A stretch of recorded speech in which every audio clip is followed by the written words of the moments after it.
दिया। आखिर ऐसा क्या देखा उन्होंने, उस जगह पर ऐसा क्या हो गया था जिसने सबको चौंका दिया, जानेंगे आज के इस वीडियो में। एक नई शुरुआत की उम्मीद।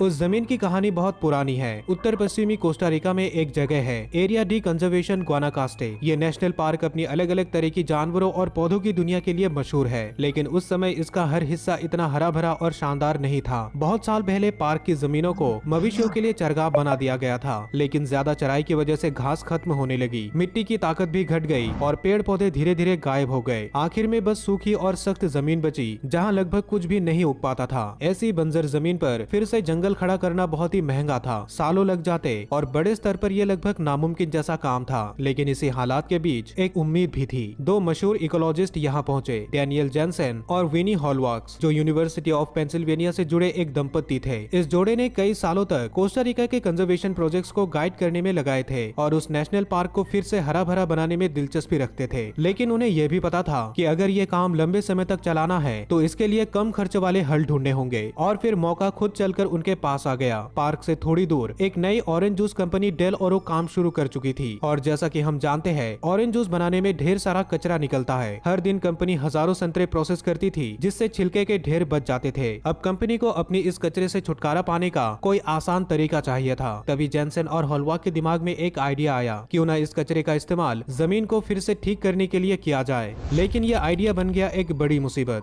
उनके इस फैसले के बाद 1996 में उन्होंने एक डील कर ली। डेल ओरो को 3 हेक्टेयर बंजर जमीन पर अपना कचरा फेंकने की इजाजत मिल गई। ये प्रोजेक्ट एक तरह का समझौता था, जिसमें दोनों पक्षों का फायदा होना था। कंपनी को अपना कचरा बिना खर्च के निपटाने का तरीका मिल गया और पार्क को मिट्टी को उपजाऊ बनाने के लिए ऑर्गेनिक मैटर मिल गया। जेनसन और हॉलवाक के लिए ये एक शानदार समाधान जैसा था। महंगी खाद या पौधे लगाने के बजाय वे संतरे के छिलके का इस्तेमाल कर सकते थे। उनका मानना था कि ये छिलके घास को रोकेंगे और धीरे धीरे सड़कर मिट्टी को पोषण देंगे। ये एक्सपेरिमेंट 1996 में शुरू हुआ और 1997 तक पूरी तरह चल पड़ा। डेल ओरो ने संतरे के छिलके से भरे ट्रक पार्क में लाना शुरू कर दिया। एक साल में 3 हेक्टेयर बंजर जमीन पर लगभग 12,000 टन संतरे के छिलके फेंके गए, जो वजन में करीब 2,000 हाथियों के बराबर था। छिलकों की मोटी परत असमान परतों में फैला दिया गया, जिसे आम आदमी की नजर में ये सिर्फ एक प्रदूषण का कारण जैसा ही लग रहा था। वहाँ ना कोई साइन बोर्ड था, ना कोई घेराबंदी और ना ही कोई खास उपकरण। फिर ये कचरा सड़ने लगा और इसकी तेज गंध हवा में फैल गई। मक्खियां तुरंत ही इसे घेरने लगी, क्योंकि कीड़े और फंगस इसे तोड़ना शुरू कर चुके थे। शुरुआत में टीम को काफी उम्मीद थी। उन्हें पक्का यकीन था कि ये डिकम्पोजिशन प्राकृतिक रूप से होगी और सड़ते हुए फलों का ये ढेर किसी बेहतर चीज की शुरुआत है। लेकिन हकीकत ने उनकी उम्मीदों से कहीं ज्यादा जोरदार टक्कर मारी।